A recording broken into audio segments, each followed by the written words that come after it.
Stuti Ladda, who got 90.6% in 12th PCM and AIR 26 in CUET.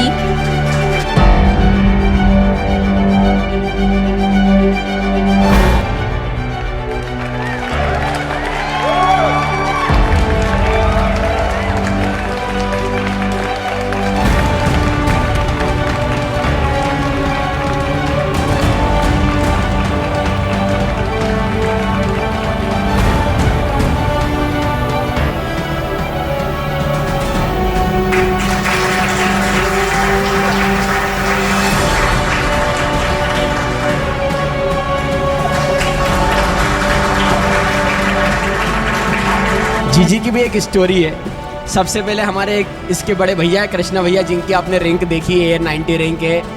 तो lockdown का समय था, टर्म 1 टर्म 2 ही थी। तो टर्म 1 की एग्ज़ाम के 10 दिन पहले काउंसलिंग के लिए आए थे अनिल भैया मेरे पास, और अश्रुधारा बहगी थी हमारे भैया की। उस अश्रुधारा के बाद उसने फर्स्ट सेम में जैसे तैसे रिकवर करा। सेकंड सेम में हमने बहुत मेहनत करी, 85% में 3 नंबर कम रह गए क्योंकि फर्स्ट सेम का थोड़ा सा चूक रह गई थी। फिर CUET में उसने मेरे साथ मेहनत करी, CUET में उसकी रैंक आई। पर उस साल जो परसेंटेज कृष्णा के बने थे, उस साल ये 10th में थी। तब इसके परसेंटेज पहली बार ऐसा हुआ था जब कृष्णा भैया ने इसको क्रॉस किया था। ये स्टोरी इसने मेरे को बताई कि सर ऐसा कैसे हो गया कि मैं पढ़ने वाली हूँ और भैया ने ज़्यादा परसेंट बना लिए मेरे से कम पढ़ के। तो इस साल इसके पास ये टारगेट था कि एक तो भैया का रिजल्ट 12th का भी रिकॉर्ड तोड़ना है और CUET का रैंक का भी रिकॉर्ड तोड़ना है। तो दोनों इसने तोड़ के बता दिया।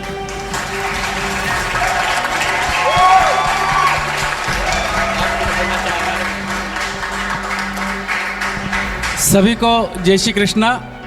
और आपके अंदर विराजमान परमात्मा को मैं प्रणाम करता हूं। और सबसे पहले सिराज सर को बधाई देता हूं कि उन्होंने ये सफलतापूर्वक 10 साल पूरे किए हैं और वो 10वीं एनिवर्सरी 10th एनिवर्सरी मना रहे हैं। और मैं चाहूँगा और परमात्मा से ये प्रार्थना करूँगा कि सर ऐसे ही 100वीं एनिवर्सरी भी मनाए और आपके जैसे कई बच्चे तैयार करें।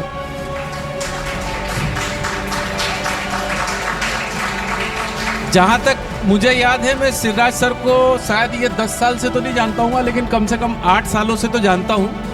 जब जिस कृष्णा की बात चल रही थी, वो कृष्णा इस लेवल पे था कि वो जिस क्लास में पास हो जाता था, लेकिन वो रोता था रिजल्ट के बाद। वो इसलिए रोता था क्योंकि उसकी एक सिली मिस्टेक्स के कारण वो रिजल्ट खराब आता था। उसको वो आता था लेकिन वहाँ जाके मिस्टेक करता था। उसमें वो कॉन्फिडेंस नहीं आ पा रहा था कि एग्जाम के टाइम वो परफेक्ट हो जाए।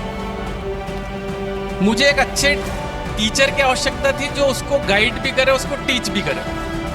और मेरा रिसर्च चला करीब 3 साल सिराज सर पे और इनकी कोचिंग क्लास पे।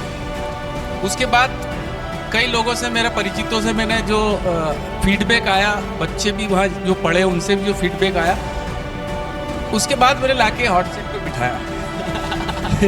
जब वो झरने बहे, वो झरने पे, उसकी भी एक कहानी है कि वो झरने बहने के बाद में कई स्टूडेंट गायब हो जाते हैं। वो कुछ स्टूडेंट ही होते हैं जो यहाँ पर रुकते हैं, जो सर की टीचिंग को समझ पाते हैं, उनके स्टाइल को समझ पाते हैं। तो कृष्णा ने उस चीज़ को समझा और यहाँ ज्वाइन किया।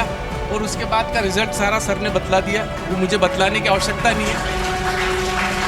उस सर की एक खासियत जो मैंने वॉच की है, हो सकता है आप लोगों ने भी की हो, सर टीचिंग अकेली नहीं करते, उसके साथ संस्कार भी देते बच्चों को। जो माता पिता का काम है वो भी सर कर रहे हैं।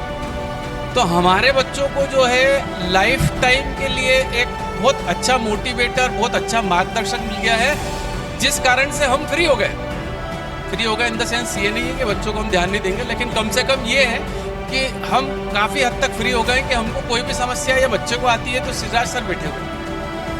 तो मैं श्रीराज सर को एक बार फिर से धन्यवाद दूंगा और मैं चाहूँगा, परम पिता से ये प्रार्थना करूँगा कि श्रीराज सर जीवन में जो चाहे, जो उनकी आकांक्षाएं हैं, वो भगवान पूरी करे और जल्दी पूरी करे।